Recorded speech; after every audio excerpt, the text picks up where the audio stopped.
بسم اللہ الرحمن الرحیم، السلام علیکم ورحمۃ اللہ وبرکاتہ۔ اللہم صلی علی محمد وعلی آل محمد، رب اشرح لی صدری ویسر لی امری واحلل عقدۃ من لسانی یفقہوا قولی، آمین۔ اور انتہائی ممنون شام آپ کا، آپ تشریف لاتے ہیں، اور آپ سے یقین کیجئے کہ جو تعلیم ہوتی ہے نا، اس کو میں واپس جا کے بھی دوبارہ سے ریوائز اس لیے کرتا ہوں تاکہ وہ میری زندگی کا بھی حصہ بن جائے۔ حضرت مجھے یہ فرمائیے کہ یہ تبدیلی معاشرے میں چلے جہالت کی وجہ سے آئی، کسی وجہ سے آئی، اب تو سکول زیادہ ہیں، یونیورسٹیاں زیادہ ہیں، کالج زیادہ ہے، تعلیم کا ریشو زیادہ ہے، لیکن یہ جہالت پھر بھی آئی ہے۔ یہ ایمان کی کمزوری ہے، یقین کی کمزوری ہے۔ میرا ایک خیال ہے، انتہائی ادب سے کہہ رہا ہوں، میرے خیال میں کوئی پیر، کوئی مرشد بن ہی نہیں سکتا جب تک وہ مرید کے دل میں خوف نہ ڈالے۔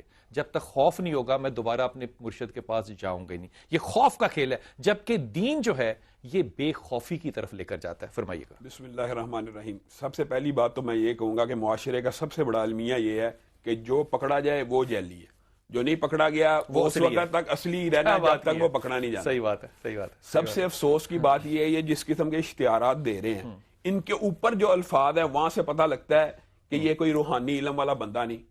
لکھا ہوا ہے بہو کو تابع کرنا یا ساس کو تابع کرنا یا محبوب آپ کے قدموں میں، یہ کس علم کے تحت ہو سکتا ہے؟ اولیاء اللہ کی جو نشانیاں علم تو چھوڑ دیجئے، کس اخلاق کے تحت ہو سکتا ہے؟ میں ایک بات بتاتا ہوں، معاشرے کے اندر صرف ایک بات اگر عام ہو جائے نا کہ ولی اللہ، جو بندہ اپنے آپ کو ولی اللہ کلیم کرتا ہے نا، وہ کبھی ولی اللہ نہیں ہو سکتا۔ یہ سب سے پہلی ولی اللہ کی کیا بات ہے، کیا بات ہے، کیا بات ہے، کیا خوبصورت بات ہے۔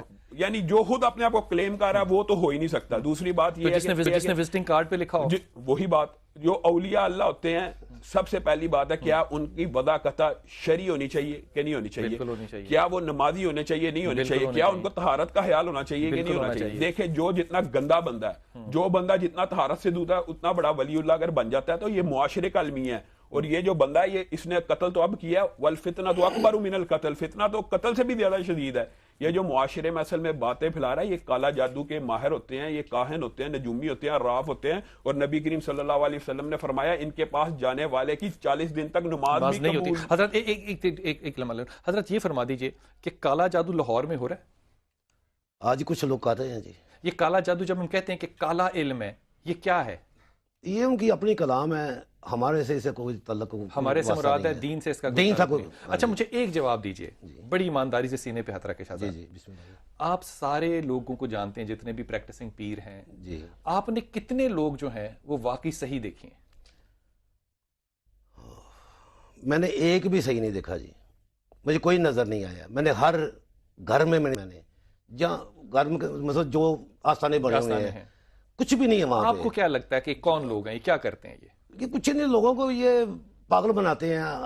ہماری قوم ایسی ہے، غربت ہے، یہاں مہنگائی ہے، کچھ لوگوں کو تکلیفیں یہ ہیں کہ ان کا ایک ٹائم کا کھانا پورا نہیں ہوتا۔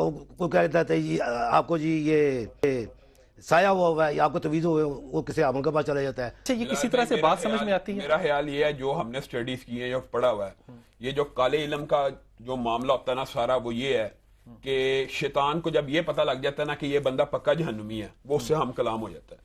اور اس کے جو طریقے ہیں یہ کتابوں میں لکھے ہیں، میرے خیال میں اگر پبلک کو بتایا جائے یہ کچھ بات ایسی ہوگی کہ نعوذ باللہ سورۃ فاتحہ کو اگر اس طرح اس عمل میں الٹا اور نعوذ باللہ جو ایک عام مشہور طریقہ ہے، عام سب سے آسان جادو کا جو طریقہ ہے وہ یہ ہے کہ اس کی ایسی بے حرمتی کی جائے تو جادو ہو جاتا ہے، یا اس کا کسی کے اوپر اثر ہو جاتا ہے۔ یہ تو نہایت شیطانی عمل ہے نا کہ اللہ رب العزت کے کلام کے ساتھ اس طرح کی بے حرمتی کی جائے۔ کوئی ایسا مرشد آپ نے دیکھا جو اپنے آپ کو 2 نمبر کہتا ہے؟ میں نیک بندے ایسے بہت سارے، ہر مرشد دوسرے کو 2 نمبر کہہ رہا ہے۔ بھائی جس مرشد کے سامنے شریعت کے خلاف کام ہو رہا ہو، جس مرشد کے سامنے شریعت کے خلاف کام ہو رہا ہو، اس کو سجدہ ہو رہا ہو، اس کے پاؤں چومے جا رہے ہوں، آپ سمجھ لیں کہ یہ غیر شرعی مرشد ہے۔ پہلا ہمیں ڈویژن کرنی پڑے گی، ڈویژن کرنی پڑے گی۔ کامل مرشد اور وہ مرشد جو اللہ کے بہت قرب میں ہے، وہ اتنا اللہ کے قریب ہے۔ میں اس کی ایک مثال دیتا ہوں، نبی کریم صلی اللہ علیہ وسلم انسان کو انسان کی غلامی میں سے نکالنے کے لیے لائے ہیں۔ انسان کسی انسان کا غلام نہیں ہے، تابع نہیں ہے، صرف اس حد تک ہے کہ میں آپ کو کہوں بلال بھائی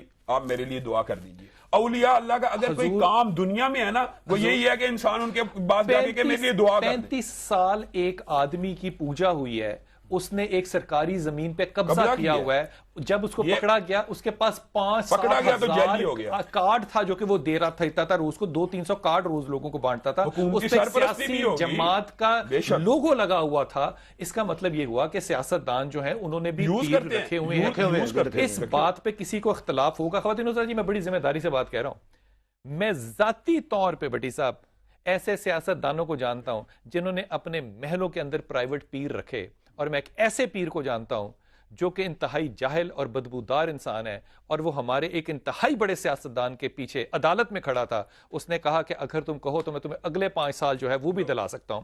تو وہ تو سیاستدان عقل مند تھا، اس نے کہا کہ مجھے اگلے 5 سال نہیں چاہیے. یہ جو مجھے ایسا لگتا ہے کہ اس میں کوئی نفسیاتی پہلو بہت بڑا نہیں ہے. ہندو ہم ہیں، وہ مجھے نہیں لگتا. مجھے لگتا ہے کہ ہمارا اس دور میں سے یونیفارم بڑا تگڑا ہو گیا، حجاب آگے ہیں، ہمارے پہنچے اونچے ہو گئے ہیں، لیکن ہمارا ایمان جو ہے وہ جا چکا ہے. جس وقت سے مسجدیں پکی ہوئی ہیں نا، ایمان کچے ہوئے ہیں. جب مسجدیں کچی تھی نا تب ایمان بہت پکے تھے. ملکی مسائل یہ جن سارے حل نہیں کرتے سر؟ نہیں کرتے. کیوں؟ ہوں گے تو کریں گے نا جی، ہے ہی نہیں ہے. اگر یہ نہیں ہے بٹی صاحب تو پھر یہ دکانیں کیوں ہیں؟ بلال بھائی میں اس بات سے جزوی اختلاف کرتا ہوں. قرآن کی آیت ہے کہ جو شیاطین جن ہوتے ہیں وہ شیاطین انسانوں کے دوست ہوتے ہیں اور ایک دوسرے کے مددگار ہوتے ہیں. اصل بات جو سسٹر کا سوال ہے نا، قرآن پاک میں ایک آیت ہے سورۃ زمر کی آیت نمبر 2. اللہ رب العزت نے کہہ دیا قیامت تک کے لیے جو دھندا ہے نا اسی ایک بنیاد پہ چلے گا. اللہ کہہ رہا ہے، ہمیں سمجھنے کی ضرورت ہے. والذین اتخذوا من دونہ اولیاء، جو کوئی بھی اللہ رب العزت کے علاوہ عبادت، یعنی اللہ رب العزت کے علاوہ کسی بندے کی طرف جاتا ہے نا، اس کا ایک ہی کلیم ہوتا ہے، ما نعبدہم الا لیقربونا الی اللہ زلفی. ہم ان کی عبادت نہیں کرتے، یہ ہمیں اللہ کے قریب کرتے ہیں. پھر اللہ رب العزت کہہ رہا ہے نحن اقرب الیہ من حبل الورید، ہم تمہاری شہرگ حیات سے زیادہ قریب ہیں. جو سسٹر نے کہا پھر اللہ کا رب العزت کا کیا کام ہے؟ اولیاء اللہ کا اگر کوئی کام ہے تو اللہ نے بتا دیا وہ یہ ہے کہ دعا وہ کر سکتے ہیں ہمارے اللہ کے جس بابے کے پاس، جس اسپرچولیسٹ کے پاس، جس بھی عمل کے پاس ہم جا رہے ہیں، خدا کے لیے اس کو دیکھ لیں، تحقیق کر لیں. دیکھنے کا تھرمامیٹر کیا ہوگا؟ پہلی بات اس کی نظر میں حیا ہو، سنت نبوی کا وہ عمل ہو، اور اس کے بعد یہ کہ وہ لوٹ مار نہ کر رہا ہو. اور دائیں میں 2-4 مہینے اگر آپ پوچھیں گا کوئی 100 سٹوریاں مل جائیں گی وہاں پہ. بلال بھائی بڑی جو اچھی بات توکل ہے نا، جو توکل حیا کی بات بھٹی نے بڑی آنکھ میں اس کی حیا ہو، طہارت بھی ہو، پھر حیا بھی ہو. ہم لوگ کیا کرتے ہیں؟ اللہ کے رسول نے کہا جس میں حیا نہیں ہے پھر وہ جو چاہے کرے. نہیں، اپنی جوان بیٹیوں کو ہم کیوں لے کے جاتے ہیں ان کے پاس؟ یہ خدا کی قسم میری سمجھ سے میں انہیں ایک ایسی بہت میں سے ایک بزرگ کو بھی جانتا ہوں، اس خاندان کو بھی جانتا ہوں، ماڈل ٹاؤن کے رہنے والے ہیں. ان بچی کی شادی نہیں ہو رہی تھی تو ماں لے کر جاتی تھی ساتھ. بابا جی آگ جلا کے کاغذ دیتے تھے، بچی جو ہے وہ اپنے پیٹ کے اوپر وہ کاغذ کو پھیرتی تھی کہ اس سے شادی ہوگی. تو میں خدا کی قسم جتنا غیر شرعی عمل ہمارے ہاں ان جگہوں پہ ہو رہا ہے، اس کا ایک رتی بھی ہم اوپن سوسائٹی میں کر رہے ہو نا تو لوگ ہم پہ فتویٰ لگا دیں کفر کا. بلال بھائی ایک بھی بات ہو رہی تھی بٹی صاحب سے کہ قرآنی تبیز ہوتا ہے، وہ تو چلو پہننا ہے. میں کہتا ہوں اگر زمزم کا پانی ہو وہ انسان پیے نہ، لٹکائی رہے، شفا نہیں ملنی. قرآن کا تبیز بند ہی رکھے، قرآن کا تبیز بند ہی رکھے، دل نہیں کھلنا، قرآن پڑھنے سے کھلنا ہے. اور توکل اللہ پہ کیسا ہونا چاہیے؟ حضرت ابراہیم کے پاس فرشتہ آ رہا ہے کہ اگر تو کہتا ہے کہ یہ میں آگ کو ٹھنڈا کر دوں، تو حضرت ابراہیم جو فرشتے کو تو کہہ سکتے ہیں لیکن وہ کہتے ہیں مجھے تیرے سے کوئی حاجت، مجھے اللہ رب العزت سے حاجت ہے. اور میں صرف ایک واقعہ سنا کے بات ختم کرتا ہوں. نبی کریم صلی اللہ علیہ وسلم نے فرمایا کہ آج رات بارش ہوئی، کچھ لوگ کافر ہو گئے، بخاری شریف، کچھ لوگ کافر ہو گئے اور کچھ لوگ مومن ہو گئے. صحابہ نے پوچھا ایک بارش نے کچھ لوگوں کو کافر اور مومن کیسے کر دیا؟ نبی کریم نے فرمایا جس شخص نے بارش کے بعد یہ کہا فلاں ستارے کی حرکت ہوئی، 9 ستاروں کی وجہ سے، فلاں ستارے کی حرکت کی وجہ سے بارش ہوئی، وہ کافر ہو گیا. اور وہ صحابی تھے. اور جس نے کہا اللہ رب العزت نے بارش برسائی وہ مومن ہو گیا. توکل انسان کا ایسا ہونا چاہیے ہر کام اللہ رب العزت کی طرف سے ہو سکتا ہے. بالکل ختم ہو گیا حضرت، بہت شکریہ. خواتین حضرات ایک دفعہ ملاقات کا وقت ملا ممتاز مفتی سے، یہ بچوں کو خاص طور پہ کہہ رہا ہوں. ممتاز مفتی صاحب بہت اچھے ادیب تھے. میں نے ان کی کتاب لبیک پڑھی جس میں کہ انہوں نے ایک واقعہ لکھا ہوا تھا خانہ کعبہ کے گرد طواف کرنے کا. ان سے ملاقات ہوئی، ان کی صحت زیادہ اچھی نہیں تھی تو کہا کیسے آئے ہو؟ تو میں نے کہا سر میں نے کتاب پڑھی آپ کی اور آپ نے جو واقعہ لکھا ہے یہ غلط ہے.